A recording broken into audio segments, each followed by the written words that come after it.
ഒരു റിലേഷൻഷിപ്പുള്ള എന്നെപ്പോലുള്ള പാവം പയ്യന്മാർ ഫേസ് ചെയ്യുന്ന ഏറ്റവും വലിയ വിപത്ത് എന്താണെന്നറിയോ? നിന്നെപ്പോലുള്ള ടോക്സിക് കോമിക്മാരുടെ സംശയം. റിലേഷൻഷിപ്പിലാവുന്നതിന് മുമ്പ് നീ ഇങ്ങനെയൊന്നും അല്ലായിരുന്നല്ലോ. റിലേഷനിലാവുന്നതിന് മുമ്പ് നീ എനിക്ക് ആരും അല്ലായിരുന്നു. അപ്പൊ നീ എനിക്ക് എന്റെ കാമുകനാ. അപ്പൊ നീ എവിടൊക്കെ പോണേ, എന്തൊക്കെ ചെയ്യണമെന്ന് ഞാൻ അറിയണ്ടേ? അപ്പൊ എനിക്ക് എന്റേതായ ഒരു പേഴ്സണൽ സ്പേസ് ഇല്ലേ? എന്തെങ്കിലും കള്ളത്തരം ചെയ്ത് അത് മറച്ചു വെക്കുന്നതാണോ ഈ പേഴ്സണൽ സ്പേസ് എന്ന് പറയുന്നത്? കള്ളത്തരോ? ഞാനോ? അപ്പൊ നിനക്ക് എന്നെ വിശ്വാസവും ഇല്ല? ഇല്ല.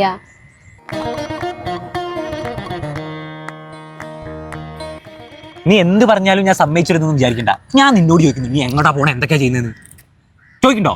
ചോദിച്ചോ, ഞാൻ പറഞ്ഞു ചോദിക്കണ്ടെന്ന്. അത് ചോദിക്കാത്തത് എന്റെ മര്യാദ. കാരണം എനിക്കറിയാം ഒരു പെൺകുട്ടിക്ക് അവളുടെ പേഴ്സണൽ സ്പേസ് എത്രത്തോളം വിലപ്പെട്ടതാണ്.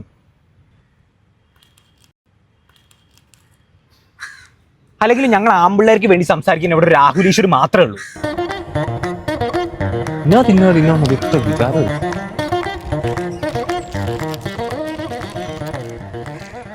പ്രകടനം കഴിഞ്ഞെങ്കിൽ ഇനി സത്യം പറഞ്ഞൂടെ? പറയാം. അവൾ ഇങ്ങോട്ട് വിളിച്ച് റിക്വസ്റ്റ് ചെയ്തപ്പം ഞാൻ അവളുടെ വീട് വരെ ഇന്ന് പോയി. അവളുടെ മര്യാദ വെച്ച് അവളൊരു ഡ്രിങ്ക് ഓഫർ ചെയ്തു. എന്റെ മര്യാദ വെച്ച് ഞാനത് അക്സെപ്റ്റ് ചെയ്തു. അങ്ങനെ ഞങ്ങൾ അവിടെ ഇരുന്ന് ഒരു പെഗ് അടിച്ചു. എത്ര?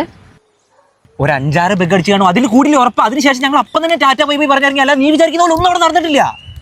അത് ഞാൻ എന്താ വിചാരിച്ചിരുന്നു പറഞ്ഞില്ലല്ലോ.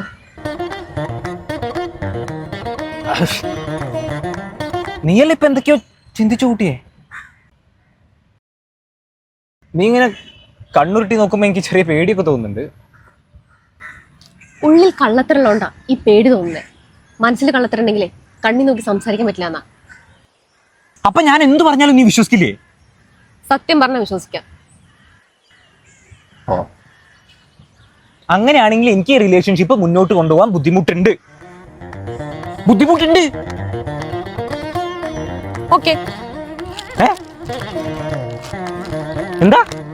Okay, breakup.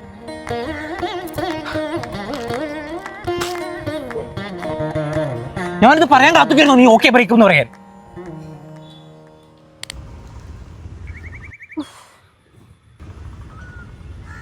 എന്തിനാടോ ഈ പ്രഹസനം? തെറ്റുകൾ പറ്റുന്നത് മനുഷ്യ സഹജമാണ്. അത് പൊറുക്കുന്നത് ദൈവീകവും. എനിക്കൊരു തെറ്റ് പറ്റി, ഒന്ന് പുറത്തൂടെ?